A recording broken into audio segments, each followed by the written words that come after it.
Hello, ladies and gentlemen, it's me again, Insane Gorilla, and welcome to What If Deku Was a Mandalorian? Now, quick warning, this is not What If Deku Was a Mandalorian. Well, this is What If Deku Was a Mandalorian, but not the one I've already done. Still working on that one. That will turn up in the next video because I'm hoping I've actually got a few things done and sorted for it. Oh boy. But if I do not, sorry if it doesn't come out soon. But hey, there's also one other thing. There is a new faction that I've come up with, which is also part of the Mandalorian clans. Like I said in my cleanup one, but I've had to quickly change it. Sorry. So we start off on Camino. Yes, Camino. A few years before the Clone Wars fully start. aka before Qui-Gon Jinn meets Anakin on Tatooine. So, what I'm getting at is this is like 20 years before the Clone Wars. So, the clones have already been done, ordered by Cypher DS and Count Dooku.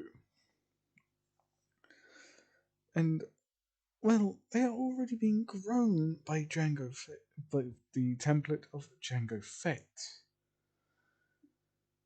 As you can most probably see, the tallest, the biggest tower towards the front, which is the one with all the lights around it, up top, there are a group of people having a discussion as a door opens as a Kaminoan by the name of Balto, I know, weird name, but hey, walks in.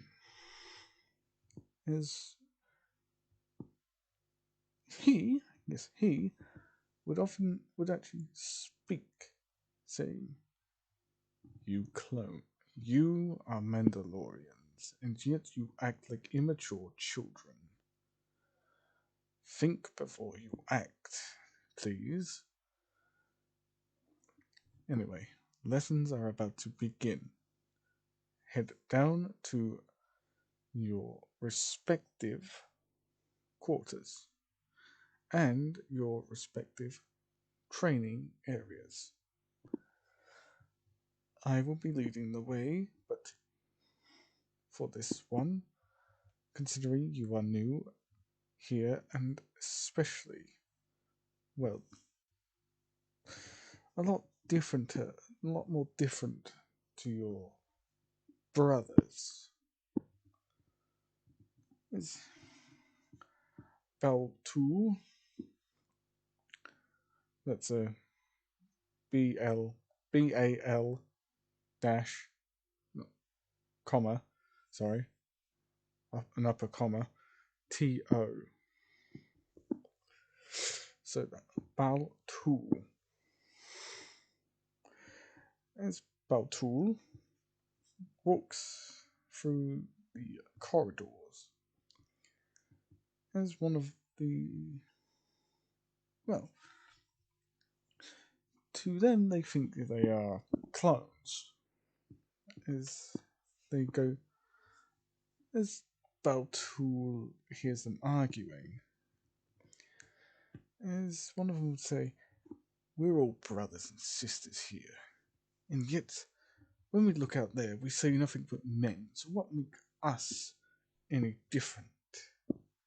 As Baltul would turn around before the argument gets any further, as he would just simply say, "You two, you lot are a special occasion, or a special variant.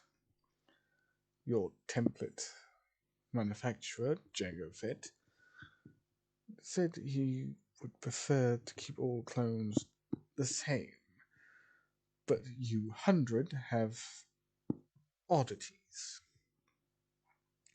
Some of you are female, others are male. We do not know why, but you also seem to be growing at a slower rate than your compatriots. aka your other brothers, are growing faster than you, and we do not know why.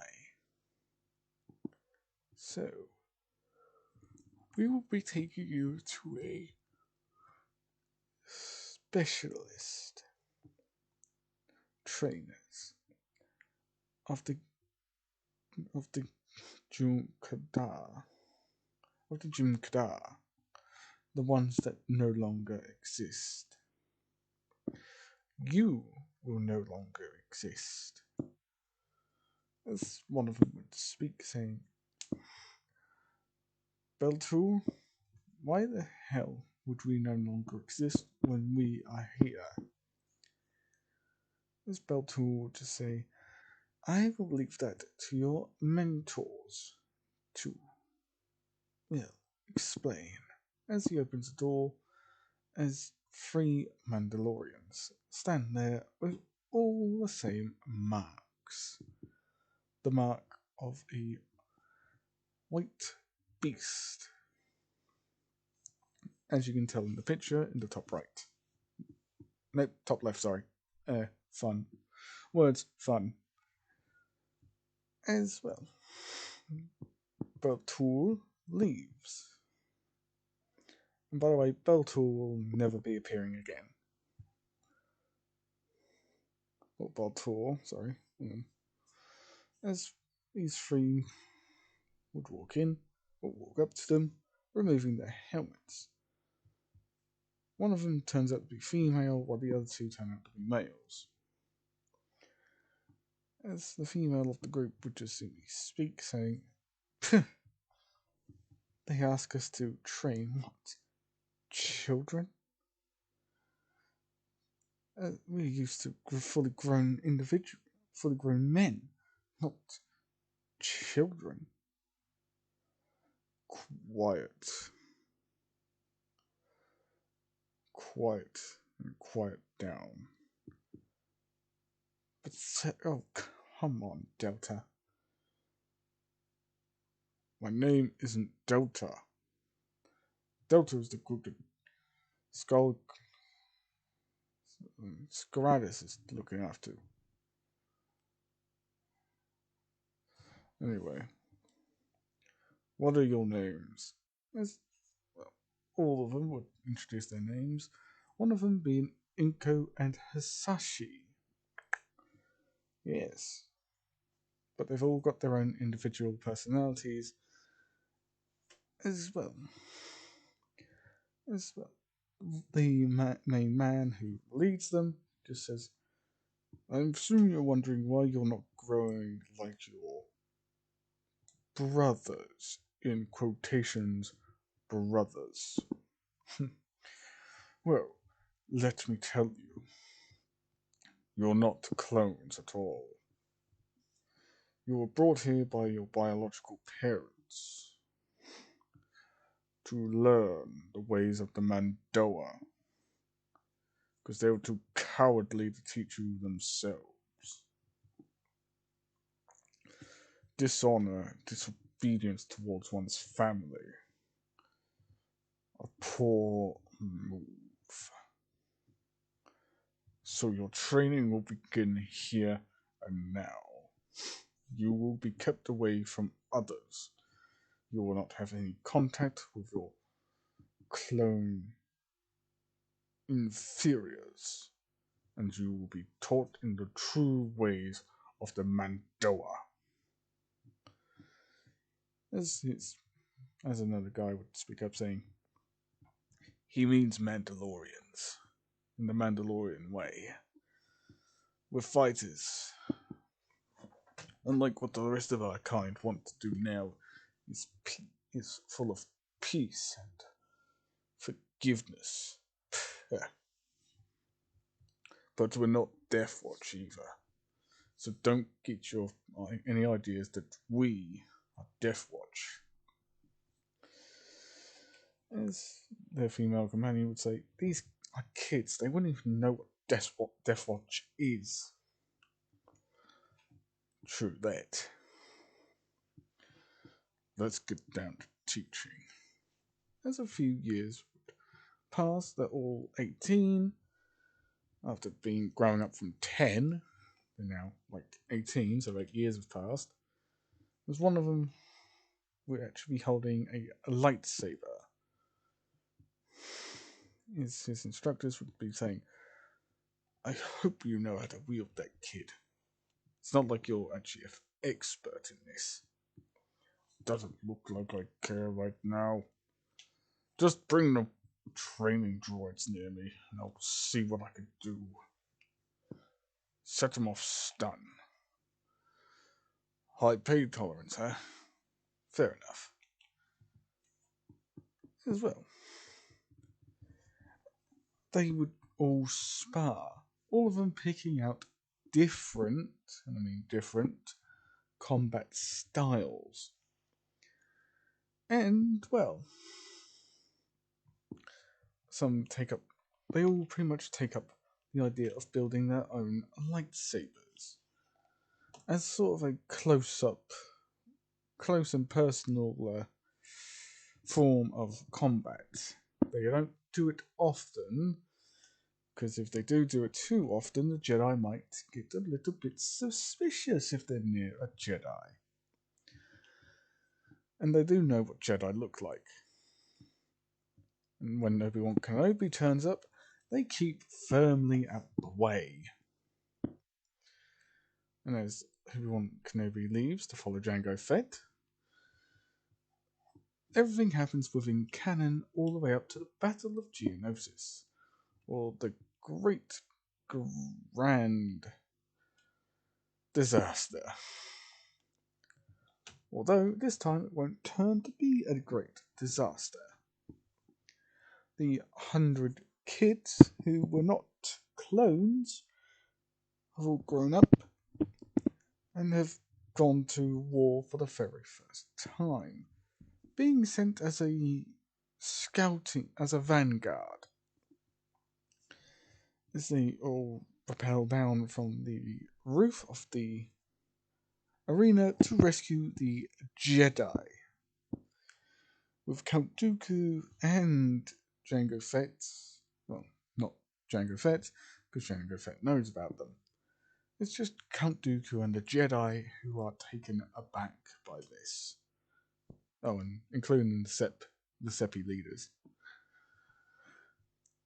As the Jedi have suddenly got a lot more numbers as these Mandalorians turn up. And they actually fight alongside the Jedi for 5 whole hours. Yes, 5 whole hours, as the Grand Army of the Republic arrives. Now, skipping a few more years into the future, with the war progressing quickly. A lot of people have heard of these Mandalorians, as they have fought alongside the 212th Attack Battalion by Obi-Wan Kenobi, or led by Obi-Wan Kenobi, and the 501st Clone Battalion, Legion, the 501st Clone Legion. As well, they actually go all over the place, fighting specifically with these two legions, becoming sort of legends in their own right. I'm talking about the clones, not the Mandalorians. Because the Mandalorians, they're already legendary figures, because they're bloody Mandalorians, so I'd pick a Mandalorian over a clone any day. That's not me just being mean towards the clones. I prefer the Mandalorians. They're a lot tougher. And no, they do not have Beskar armor. I'm talking about the Mandos on this one. Anyway, they actually go with the clone troopers to quite some time in the future, because this actually happens later on. They go to Umbara, and their clone battalions get split off into two the Mandalorians get split off into two groups. One group goes with Master Kenobi. The other group goes with Anakin Skywalker. And they, oh boy, do they F, and they F hard on the Umbarans. They don't need to take as many casualties, because, like in canon with Pong Krell, everybody doesn't listen to him, they listen to the Mandalorians. So when, well, they find out that Pong Krell betrays them, ouch. As anyway, as these war goes on, approaching the final days, I might add, these two start having a conversation.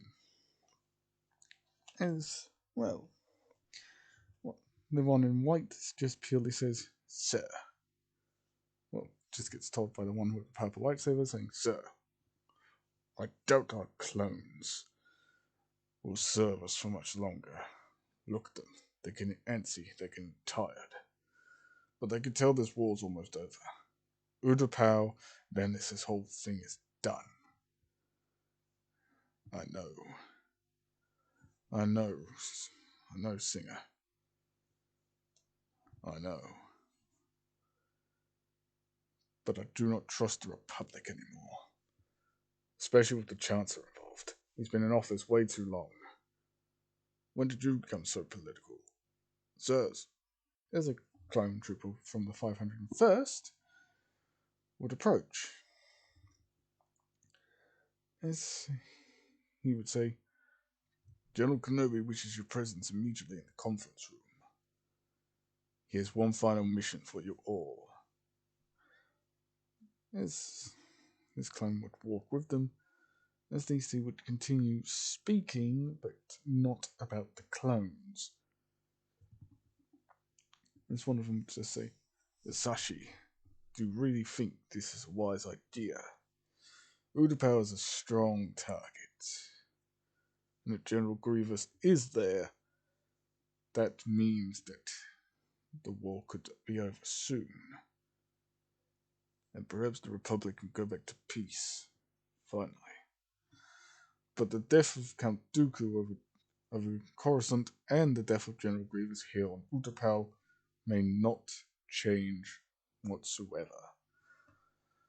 The war could still continue unless we bring the separatist leaders to justice." "Trooper." "Yes, sir." "Yes, sir." "But when does Kenobi want us there?" "He is expecting you, sir." "He's expecting you now, sir." "Very well. Leave us." "As you command, sir." As this trooper would walk off. As they continue speaking about the clones, as Singer would just say to Hasashi, saying, "Okay, now that he's gone, could we please find out a way to get rid of our clone companions so we don't get shot in the back?" "All in a matter of time, Singer. All in a matter of time. Don't be so hasty. You know what could happen if your clones found out what they're really about to do. As fortune would have it, we'd actually move first this time, and not one step behind the steps. This war's gone on far enough. Let's capture General Grievous and end this thing." As everything happens as canon, with Order 66 going down after Grievous's death. As the Mandalorians actually go back to Coruscant to try and evacuate the Jedi after getting General Kenobi off-world. As Sasashi would just call out to squads. "Singer, get your squads in there. Rescue all the Jedi as you can. My squad will come with me and secure the Jedi. that are somewhere in the library. Fate, Fade,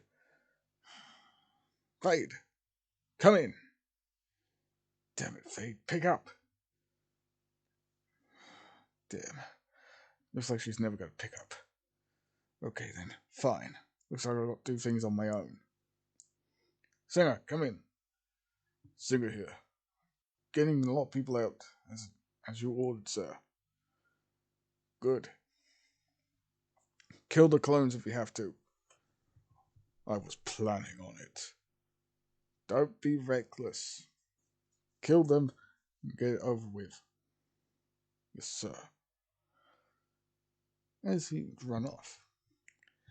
As well, he would fail to notice himself getting followed by a clone assassin, as he would then run off into a different direction, as he would run into Singer and his squad. As he would run around the corner, he would see purple lightsabers. Well, not purple, I would say around about just pure white lightsabers, like Ahsoka Tano from Rebels. As Singer would just say, going somewhere. As this clone assassin would just call down to his brothers, as a lot more of them would drop down from the ceiling. As they would just say, yeah, looks like we're killing Mandalorian Jedi tonight. Lord Vader will be very pleased.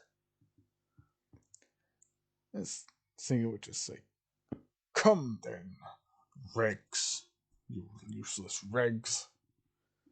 What did you just call us? Useless Regs? We've been trained by these Jedi, and now we get to kill you for it. You Regs, who always think you're so high and mighty. Well, guess what? We're not brothers. I gathered that much, 'cause you're not even a clone. You're not even a clone of Jango Fett.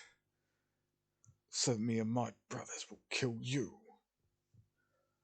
Not if we kill you first. At them, boys. As well, they all clash between each other as the Jedi get butchered. As you most probably tell, with Singer and the clone assassin, and the 501st and the Temple Guards, along with 2 Padawans. The extra clones that get killed in this was, ooh, ouch. There's a squad of 12 clone assassins against a squad of 5. Yeah, I put the clones at a very good advantage over them. You want to know how many clones got taken out? Clone assassins got taken out? 8 of them. 8 clones got taken out, while the Mandalorians only lost 2. So they're down to 3. So, yeah. Them losing so many is a bit of an ouch. As well. The final clones that were still standing get cut down as Singer speaks to the last one. As he just simply says, the Jedi gave you everything. Everything you could have asked for. And what do they get? Nothing but betrayal. This is why you Regs were never truly trusted among us Mandalorians. At least I don't go around dressed up as a Jedi. Traitorous filth. When Lord Vader gets his hands on you, you'll be lucky to survive. If this Lord Vader turns up, he must be 10 times deadlier than you whelps. How about you suck on a grenade, you Minoc? as this clone would pull out a grenade, his arm would just get cut off, and his whole body dumped on top of it as it goes boom. AKA thermal detonator, so hey. Simple grenade. With Hisashi then turning up afterwards saying, Singer, you alright? With Singer just responding saying, yes, perfectly fine. Now, we've got plenty of younglings out of here. Where do you suggest we head off to? Oh no. Mandalore, possibly. Mandalore, probably. But better off going to Mandalore than anywhere else at this point. As they would hear a female voice. As she would just say, about time. I was getting too cooped up in these corridors. Can't do any sniping if I don't have any room or any cover. And those clone assassins were nasty. So, strimmer. Or streamer. Or shrieker. Sorry. Shrieker, that's her name, Shrieker. You finally decided to show yourself. Yeah. After I heard you calling out for a squad, I went to go and investigate. Not good. They're all dead. Damn. What do we do now, boss? We leave. Where to? Mandalore. The Reclaimer is going to land on the upper floors. Good. As they evacuate with all the other Jedi that they could. By the way, when I said there were 100 of them, I mean there were 100 of them. They now got cut down to, during the Clone Wars, they got cut down to only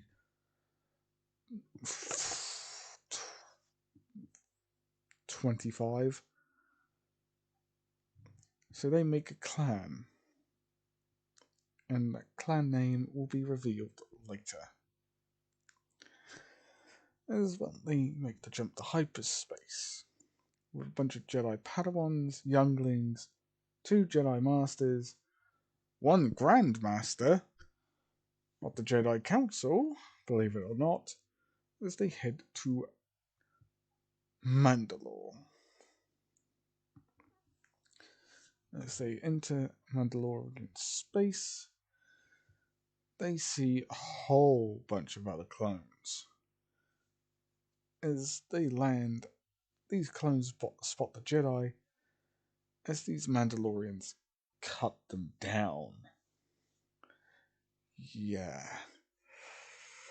The 2 Mandalorians that were in Singer's group, yeah, they're no longer around. And Hisashi's group, he was left on his own anyway, because when he was trying to help out Jedi younglings and other Padawans, I'm not talking about the younglings that get killed up in the Jedi Temple or the Jedi Council Room by Anakin.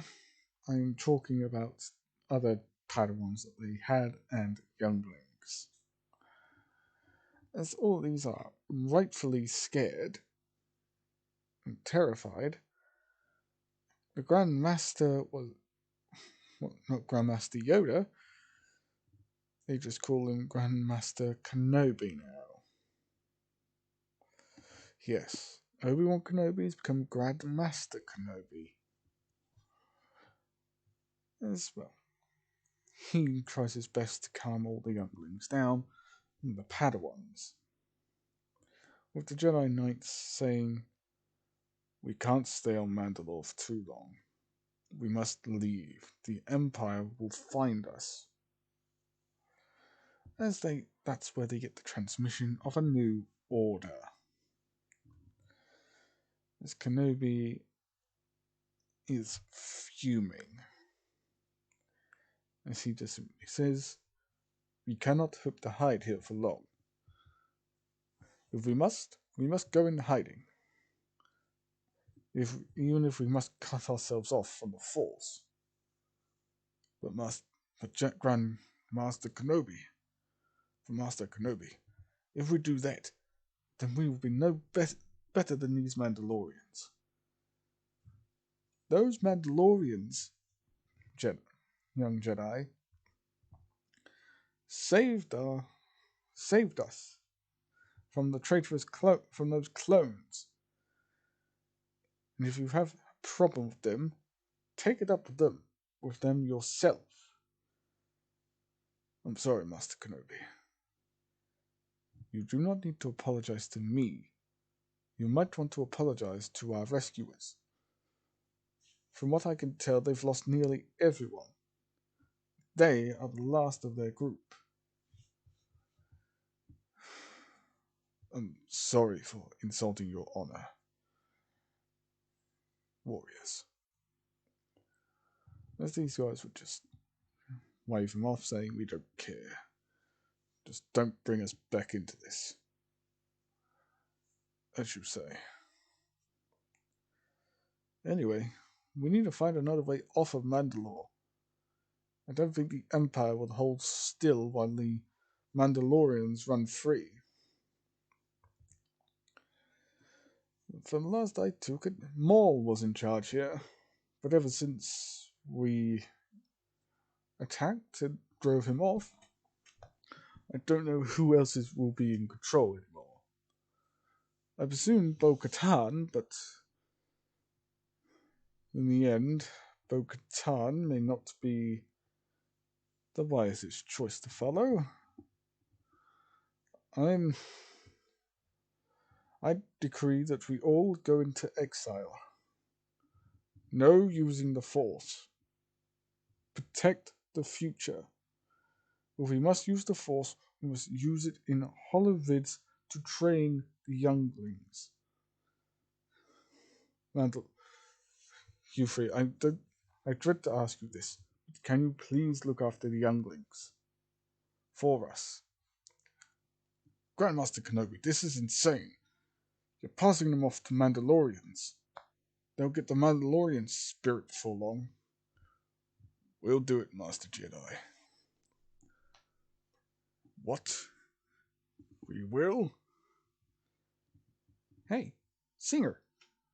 What? What do you want? Think about it. Think about it. Kids, what could possibly go wrong? For sensitive children, you mean? I'd much rather sell my left ear off to a Rhodian. That could be arranged, Singer. Shut up, Hasashi. Now, boys. I think you better let the female member of the group decide. Oh, screw this.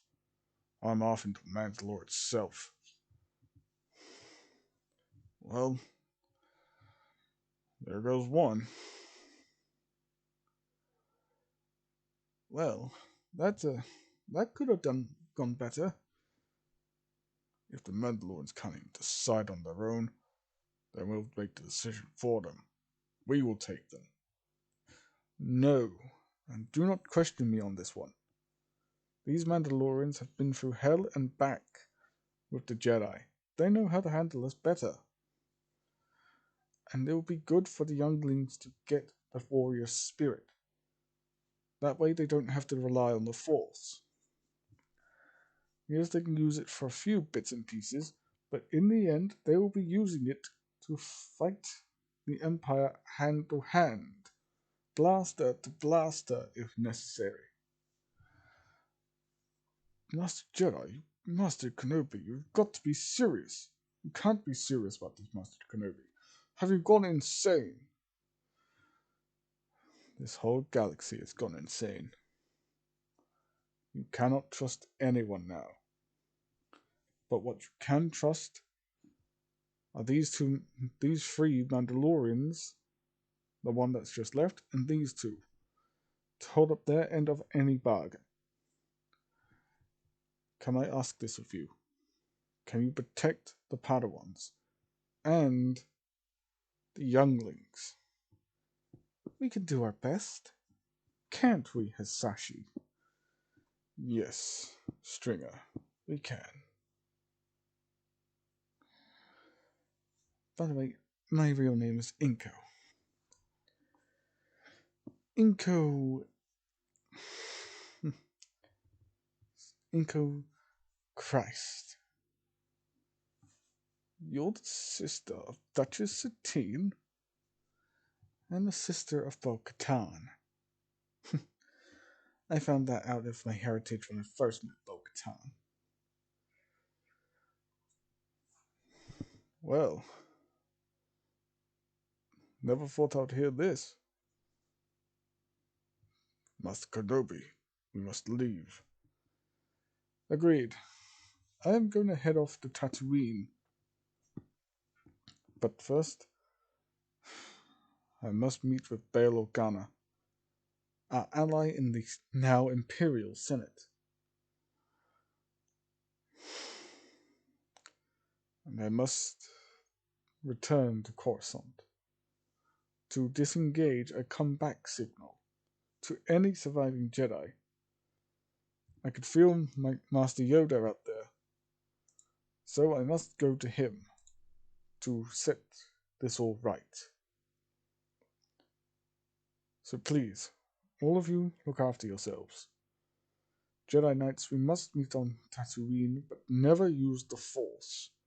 Cut yourselves off from it. I'll never cut myself off from the Force, Master Kenobi.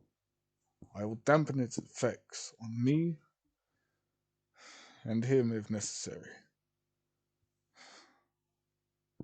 Screw this. Master Kenobi, my lightsaber is yours if you need it. But I am leaving the Jedi Order. I'll cut myself off from the Force. I'll go into hiding that way. Are you sure? Yes, I am sure. Good luck. My friend. Where are you going? Back to Rhodia? No. I'll find somewhere to live. As he would walk off as well. As all the younglings and Padawans would go to the two remaining Mandalorians, Hisashi and Inko, as they would all leave the planet. And that is actually where I'm leaving it. Hope you like, comment, and subscribe, and please, please, please write down in the comments below what you want to happen next. But as usual, my friends, peace. See you all in the next one.